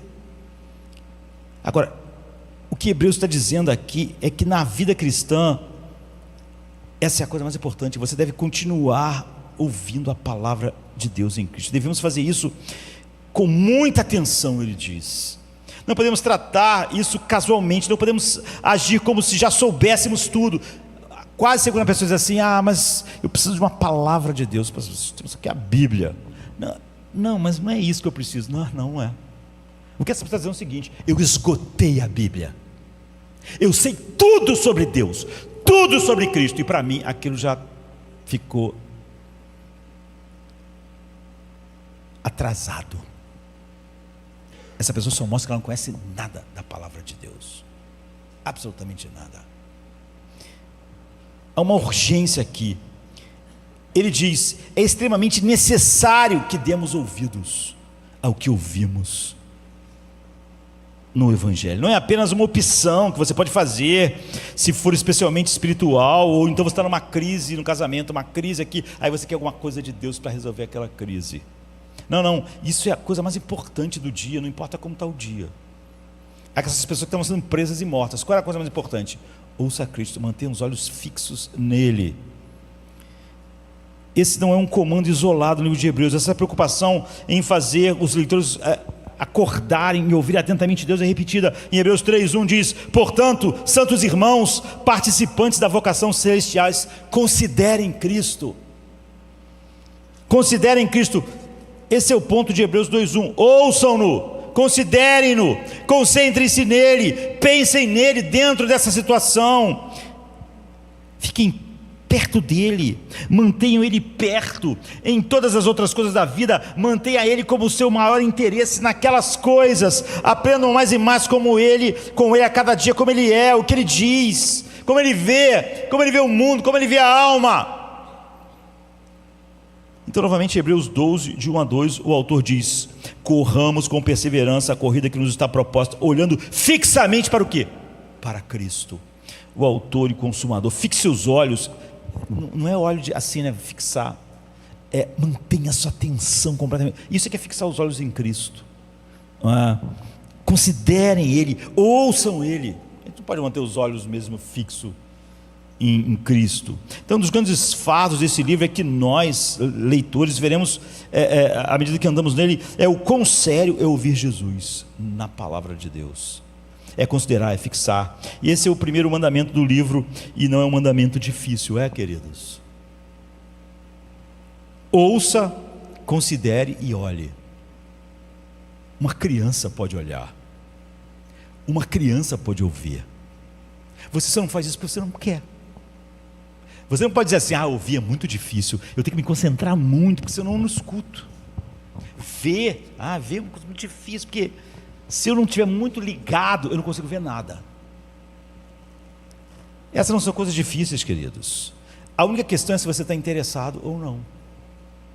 Quando você está interessado em ouvir uma música, você não liga a música e fala: é muito difícil ouvir ela, eu me esforço. Ou você é surdo, ou você não gosta da música. Ele não está nos ordenando a trabalhar para Ele. Você vê, o primeiro mandamento aqui não é faça alguma coisa, ore 3 horas, ore 4 horas. Tem gente que fala assim: eu não sou legalista, mas nós temos que orar de joelho 2 horas. Onde está escrito isso na Bíblia? Em lugar nenhum. Se a pessoa quer orar 2 horas, ótimo, ore 10, 5 horas, mas não invente. A Bíblia tem as orações mais maravilhosas. A oração mais maravilhosa é o capítulo 17 de João. Você já viu o tamanho dela? A questão nunca é essa.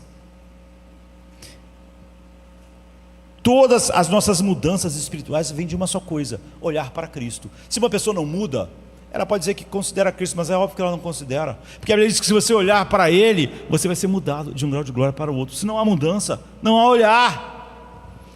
Segundo, em contraste com outra forma de se aproximar da glória de Deus, o verso diz: pois se a mensagem transmitida pelos anjos se tornou firme, e cada transgressão da lei recebeu a devida punição, como você vai escapar ao negligenciar a salvação, o Evangelho?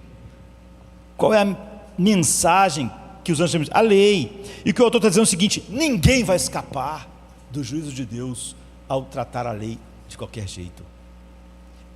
Agora, vai ser muito pior não tratar o filho dele como ele disse e pelo que ele disse que ele é. Se desobedecer à lei, o texto está dizendo, traz todas as consequências desastrosas e eternas sobre uma pessoa. Muito mais é não considerar Jesus. Por quê? Porque Jesus não é apenas mais um profeta dizendo: aqui está como você pode chegar a Deus. Ele próprio vem até nós, não como profeta para nos ensinar a ir a Deus. Ele não diz: Jesus, faça isso e encontre Deus. Ele diz: eu sou Deus, olhe para mim. Isso significa que, segundo a Bíblia, somos salvos pela graça, não pelo que fazemos, não por obedecer à lei, mas pelo que Jesus Cristo fez na cruz. E isso captura a nossa vida, e nós fixamos nossa vida lá. Se você não entende isso e tenta receber a glória de Deus apenas obedecendo, você nunca é transformado. E todo o primeiro capítulo tem essa intenção de fazer disso um fardo leve e um jugo suave, queridos. Porque se você falar para mim que contemplar Cristo, fixar-se em Cristo para você é um jugo pesado, eu vou dizer que você não tem um novo coração. Olhar para o objeto do seu amor é um fardo leve, queridos. Não é assim? É um prazer. É por isso que ele disse que o jugo dele é suave. Olhem para mim, olhem para o que eu fiz, olhem para o que eu sou. Você não pode dizer: isso é muito difícil. Porque olhar, considerar e ouvir não é difícil, a não ser que você não suporte a pessoa que está falando, não suporte a imagem daquela pessoa. Agora, dizer que é difícil olhar para a pessoa que você mais ama, ouvir a pessoa que você mais ama, considerar a pessoa que você mais ama, isso é um fardo leve. Porque tudo que um coração que ama quer é ouvir a pessoa que ele ama, é olhar para a pessoa que ele ama, é se deter sobre ela. Aquele a quem você tem que prestar atenção, esse é o mandamento. Você acha difícil? É o seu Criador, é o seu Redentor, é o seu sustentador, é o seu dono, é o seu Senhor, é o seu marido. E o que ele tem a nos dizer é que ele fez tudo e que eu não tenho que fazer nada, porque eu não poderia. E ele fez a um custo infinito. Ouvir isso, considerar isso, manter os olhos fixos nisso, é difícil?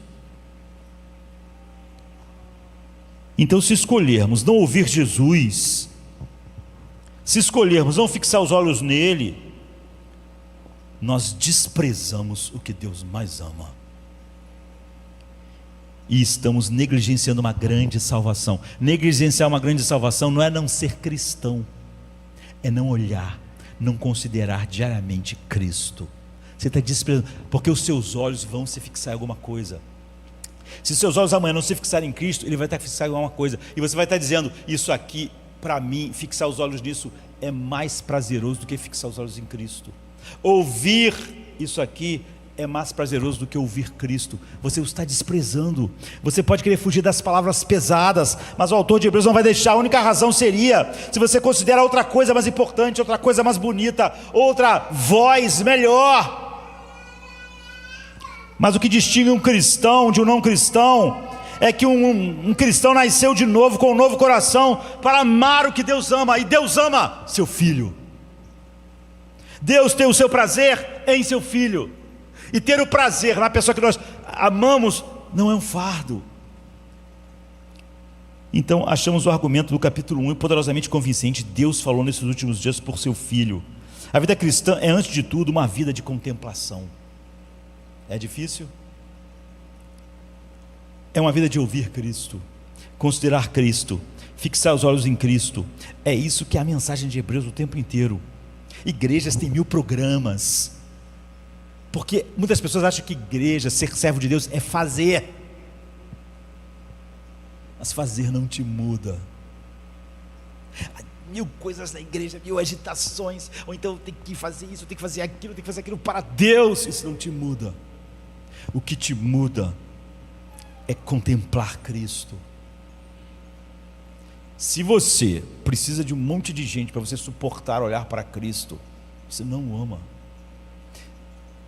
Tudo mais na vida cristã cresce a partir disso. Sem isso, a vida cristã não existe. Sem olhar para Ele, sem contemplá-lo, sem ter prazer nele, não há santificação. Você pode participar de reuniões de oração e horas de oração, isso não muda você. O que muda você é contemplar a glória de Deus na face de Cristo. E é por isso que a próxima frase no versículo 1 é um aviso. Por essa razão, devemos prestar muito mais atenção ao que ouvimos, para que não nos desviemos. A primeira razão para prestar atenção ao que Deus revelou, a sua palavra, por meio do seu Filho, é que Cristo é infinitamente maior do que os anjos, é o que ele vai dizer. É infinitamente maior do que a vida. E se Ele é infinitamente maior do que tudo, para que você vai olhar, a não ser para Ele? A não ser que você ache alguma coisa maior do que Ele. Você acha? Preste atenção, para que você não caia na destruição. Agora vem a segunda razão, para prestarmos bastante atenção ao que ouvimos da palavra de Deus por meio do seu Filho. Porque se não fizermos isso, nós somos homens perdidos. Considere a palavra a deriva, né? É a palavra que ele usa aqui. O que é um pedaço, uma casca de árvore no rio, ou uma folha, ela vai para onde o rio leva. Ele diz: se você não fixa os seus olhos em Cristo, não o ouve, então você está à deriva. É por isso que um dia você está de um jeito, do outro de outro, você depende do que vai acontecer, para onde o rio te leva. Hebreus diz que se não prestarmos atenção vigilantemente à palavra de Deus, nós vamos flutuar à deriva. Ele está dizendo: vocês aí estão flutuando à deriva. Para quem está escrevendo a carta, não é porque estão sendo presos, não é porque estão perdendo o trabalho, não é porque perderam pai, mãe, filhos. Vocês estão à deriva porque não fixam os olhos em Cristo. Essa é a razão. Todos nós conhecemos pessoas aqui nessa sala onde não há urgência para olhar para Cristo, não há vigilância, não há nenhuma escuta focada, ou consideração, ou uma fixação. A pessoa nunca vai poder dizer de verdade: eu estou com os olhos fixos em Cristo, porque ele está olhando para 1000 lugares diferentes, e o resultado não foi ficar parado. Se você não olha para Cristo assim, você não fica parado, você é levado. Logo, essa pessoa está pensando como o mundo, falando o que o mundo fala sobre a alma, expressando, sendo uma caixa de ressonância do humanismo secular. Esse é o ponto. Você ou olha para Cristo fixamente, ou vai entrar na deriva, e você vai estar fluindo para a destruição. A deriva é uma coisa mortal para o cristão, queridos. E o remédio para isso, de acordo com Hebreus 2:1, é: prestem muita atenção ao que vocês ouviram. Ou seja, considere o que Deus diz sobre o seu Filho, sobre como você deve vê-lo, como você deve ouvi-lo, como você deve sentir sobre ele. Considere, fixe os seus olhos no que Deus está dizendo, porque os olhos dele estão fixados em Cristo também. E isso não é uma coisa difícil de aprender, queridos, nem de fazer. A única coisa que nos impede de nadar assim é o nosso desejo pecaminoso de sermos levados pelos nossos interesses não centrados em Cristo. Você vê que aí você não precisa de nada, o dia todo passa, você, quando eu vejo o dia já acabou, nem tive tempo de me fixar em Cristo. Está vendo? Você está à deriva. Nós não vamos reclamar que Deus nos deu um trabalho difícil. Você vai ter que dizer para Ele um dia: escutar teu filho era difícil, era um fardo para mim. Fixar os olhos em teu filho, para mim, era insuportável, eu não conseguia. Não era atraente. Você vai ter que admitir um dia, pensar nele, para mim era difícil. Eu conseguia pensar o dia inteiro em tudo, menos no teu filho. Desculpa, ele não era atraente. Ele não era o meu prazer. Ele não despertava os meus interesses. Não há uma descrição aqui realmente de trabalho. É um convite solene para estarmos. O que você olha muito? O que você vê? O que você olha? É quando você está satisfeito com algo. Se você está satisfeito com o filme, você fica vendo.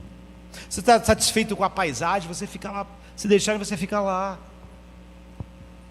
Nosso trabalho, então, é estar satisfeito em Cristo. É difícil? Você pode não estar satisfeito com o que não lhe é agradável, mas quando uma coisa é muito agradável a você, estar satisfeito com aquilo é uma expressão natural do seu ser. Eu não acho difícil tomar uma xícara de café e beber outra. A Cláudia sempre fala que eu tomo café demais. Café demais. E as pessoas na internet, quando falam, eu falo que faço café, às vezes estou numa live, estou no café. Cuidado com o café. Eu já bebi café há 55 anos, queridos. Se eu morrer com 55, 65, 75, bebendo café, eu vivi a vida inteira bebendo café. É prazeroso, não é um esforço para mim. Vou ter que tomar outra xícara, vou aguentar. Cristo, o mandamento de Deus para nós é: desfrutem o meu filho, olhem para ele, ouçam ele.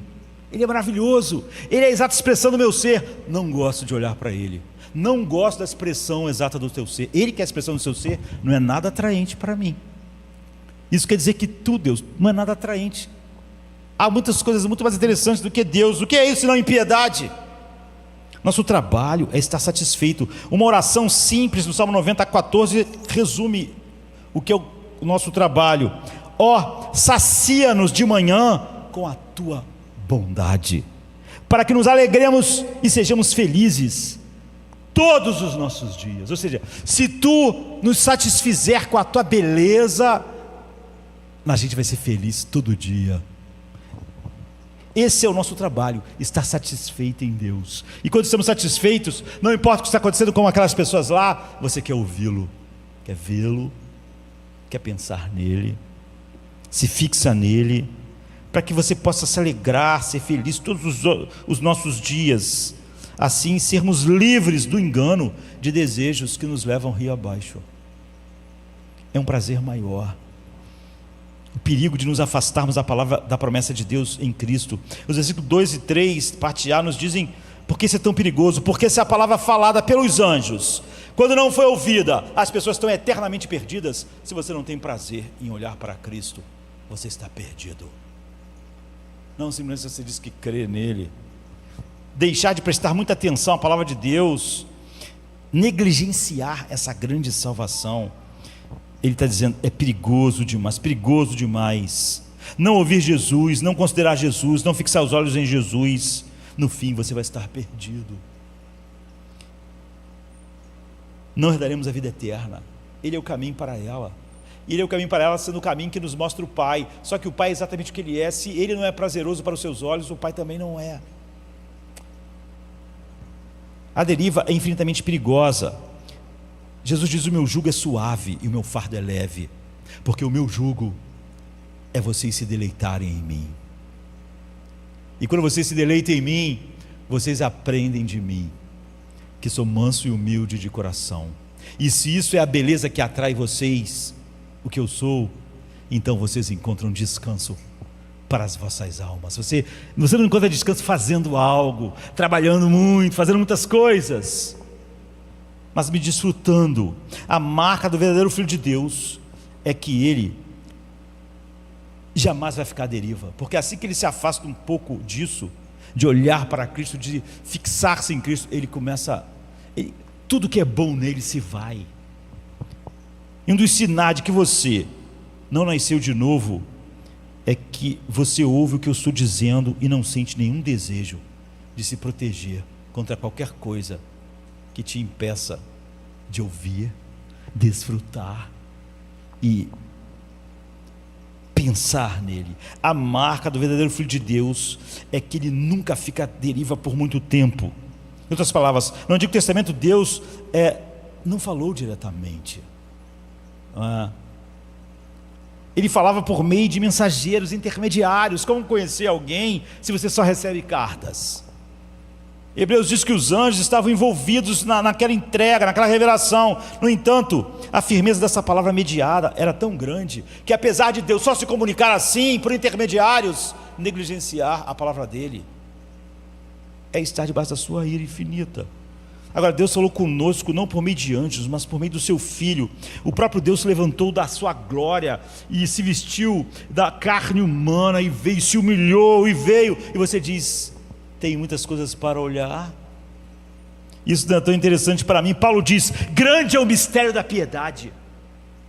Aquele que foi manifestado na carne, contemplado por anjos. Grande é o mistério, que coisa imensa. E você diz: não acho, não consigo.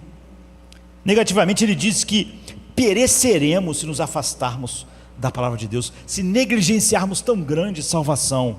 Positivamente ele diz que a palavra é tal como alguém poderia não querer ouvir e ainda permanecer nele.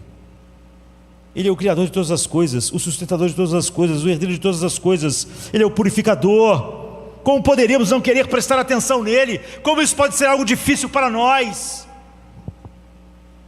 Se você não entende isso e tenta receber a glória de Deus obedecendo alguma coisa, participando de 1000 reuniões, você nunca vai ser transformado. Há 200 anos atrás eu li algo que não eu estava 200 anos atrás, há 200 anos atrás alguém escreveu algo que eu li que ilustra bem isso. Antigamente, para lacrar um envelope, um puritano estava usando esse exemplo, para lacrar um envelope, você pegava a cera quente, derretida, colocava ali, pegava o sinete do rei e colocava até endurecer, e estava lacrado. Ninguém podia romper o lacre. Agora, ele diz: a cera mole tomava a forma exata do selo, né, do rei, e assim o envelope estava lacrado. Se você tentar colocar o selo com a cera fria, você aperta assim, o selo, o sinete, o anel vai marcar a cera, mas de maneira leve, ou vai quebrar a cera. Não vai ficar como quando derrete, coloca lá e fica exatamente a imagem do sinete. Ou vai ficar uma marca superficial na cera dura, ou vai destruir a cera, vai quebrar a cera. Então, nesse sermão, esse puritano dizer que se você tentar receber a glória de Deus, achando que isso está baseado no que você faz, vivendo de maneira exemplar, fazendo mais isso, fazendo aquilo, mas faça, ou você vai conseguir um bom comportamento e vai se encher de orgulho achando que é mais espiritual do que os outros, que é melhor, e então você vai ter essa marca superficial que é colocada na cera fria, que logo se vai, não tem nada de Deus realmente sendo feito. Ou então isso vai te quebrar, porque ninguém consegue consistentemente viver com um monte de regras que os homens mesmos inventam, ou até o que está na Bíblia, mas achando que aquilo que te faz aceitável a Deus te quebra. O que derrete seu coração para que o sinete de Deus fique com a imagem em você é Cristo. Se ele derreter seu coração, Deus coloca a marca do seu sinete e você tem a imagem de Deus. Você entende o que ele fez na cruz?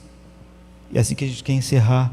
Você disse que em todo relacionamento, alguém disse para mim um dia, quando eu estava falando algo em outro lugar a respeito disso, a pessoa disse para mim assim: você disse que todo relacionamento há uma intransigência, que há coisas no outro que não vão mudar e que você tem que aceitar. Há muitas coisas que mudam, mas há muitas que não mudam. E nosso relacionamento com Deus é assim, ele não é um leão manso, a pessoa está dizendo, não é? Mas e Deus? Ele também não tem que fazer nada para se adaptar a mim? E eu respondi: mas ele se adaptou. Como assim? Como assim você está dizendo? Você está dizendo que você tem que fazer, você tem que mudar para se adaptar ao que ele é? e que Ele não se adaptou a você? Qual é a nossa maior intransigência, queridos? Que não temos como mudar. Somos pecadores, merecedores da ira infinita de Deus. Ele não se adaptou a você, Ele se tornou um homem. Isso é uma humilhação suprema. Você nunca vai se adaptar, nunca vai abrir mão de coisas que Ele abriu mão, nunca, para salvar os eleitos que o Pai deu a Ele, nunca. Ele tomou nossa natureza, Ele é imutável. Há em nós uma coisa imutável: nós somos pecadores, e se Deus não fizesse algo para se adaptar a esse fato, então nós estávamos eternamente perdidos.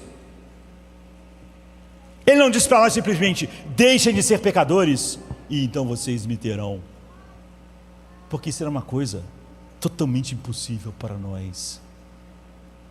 Então, para que houvesse um relacionamento, ele teria que se adaptar a essa realidade inexorável. Somos pecadores, merecemos a sua ira, somos trevas e Ele é luz. E a única forma de um Deus santo se relacionar conosco foi Ele se adaptar ao fato de que nós somos pecadores. E como Ele fez isso? Ele nasceu numa manjedoura, Ele se esvaziou da sua glória. Você vai enumerar para Ele o que você faz, o que você tem que largar, o que você abandona? Ou vai dizer que Ele não se adaptou à maior intransigência da nossa vida? Ele nasceu, viveu em fraqueza humana, e na cruz Ele fez o auge da adaptação. Ele foi feito pecado em nosso lugar, Ele foi feito maldição em nosso lugar. Ele podia se adaptar mais à nossa condição de malditos, em se tornar a própria maldição. Ele fez Ele pecado, para que nós fôssemos feitos justiça de Deus. Isso sim, é inimaginável o que Deus teve que se adaptar para poder um dia ter comunhão conosco. Agora você acha difícil olhar para o seu filho ou viver por causa desse amor em obediência a Ele? E você vai dizer que Deus não fez, não se adaptou à nossa situação, quando o que Ele fez é uma coisa jamais imaginada. Pense na ironia: Jesus é a palavra de Deus, contudo na cruz Ele é o verbo. Na cruz Ele ficou mudo. Toda a sua vida Jesus conversou com o Pai em oração constante, mas na cruz só houve silêncio. Eu estava lendo um artigo que nos Estados Unidos agora é proibido deixar alguém muito tempo numa solitária, porque o ser humano fica louco, completamente isolado, e começa a sofrer deteriorização mental. Nós precisamos de relacionamento. Mas na cruz, a palavra de Deus experimentou a solitária final. Ele ficou completamente só da presença do Pai, aquilo que Ele tinha eternamente. Houve silêncio cósmico para Ele, foi o inferno. Ele se desintegrou interiormente, foi agonia infinita, perder o relacionamento com o seu Pai. E você vai dizer que Ele não se adaptou à condição do pecador que Ele veio salvar? Ele suportou o que merecíamos para que pudéssemos ter Deus, para que pudéssemos ter esse relacionamento. Veja como Deus se ajustou a nós. Ele mesmo se tornou maldição, porque nós éramos malditos. E quando Ele nos chama a nos rendermos a Ele, não é nada. Como eu disse, tudo que nós somos chamados a fazer é: olhe para meu filho, escute ele, fixa. Mas ele é o ser mais lindo do mundo. Mas não só isso, ele já era o ser mais lindo antes da cruz, mas ele é o ser mais lindo do mundo, que se humilhou, que se esvaziou. Se você não acha ele belo, você está perdido.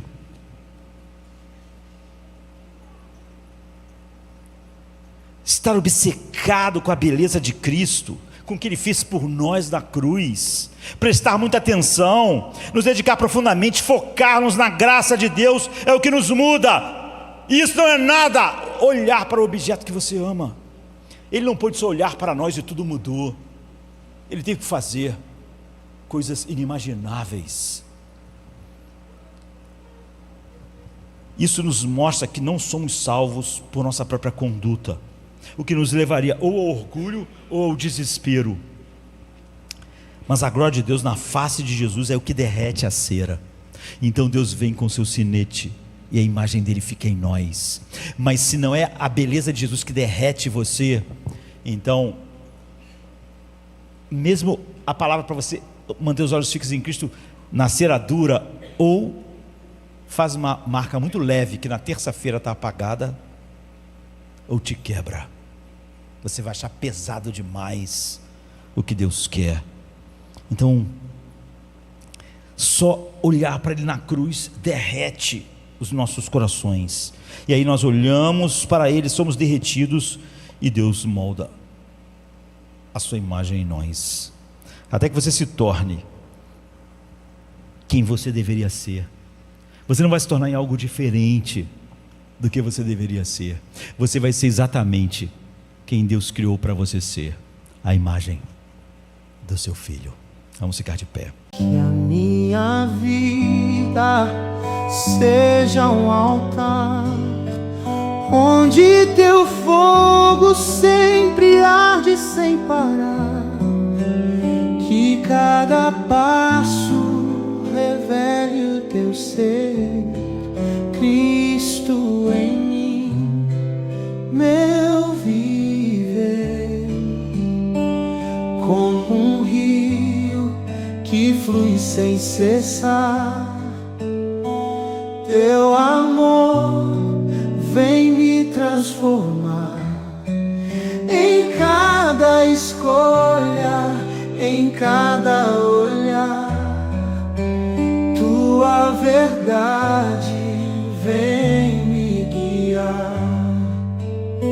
Seja em mim, Senhor, a luz a brilhar, minha razão, meu caminho, meu lugar.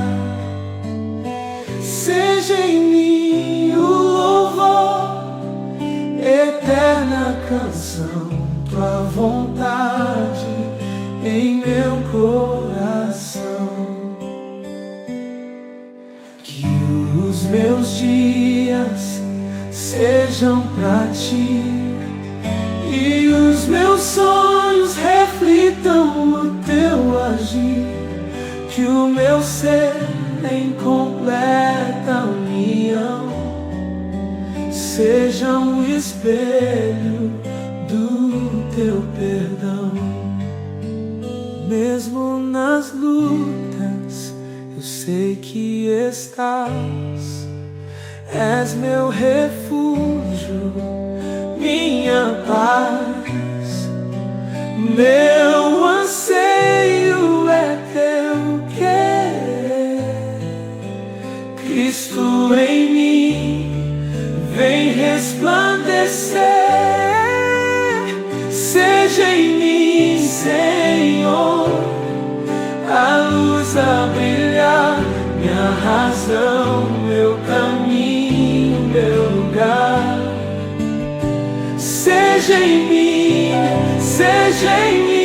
o louvor, eterna canção, tua vontade em meu coração. Nas tempestades quero confiar que o teu amor vem me sustentar. Na tua graça encontro o valor de ser um servo pra tua glória e louvor.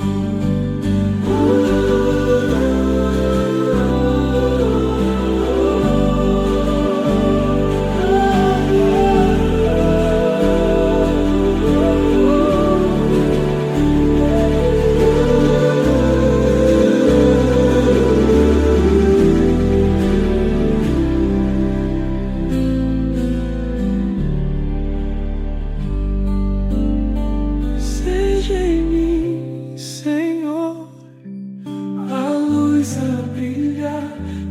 razão, meu caminho, meu lugar, seja em mim o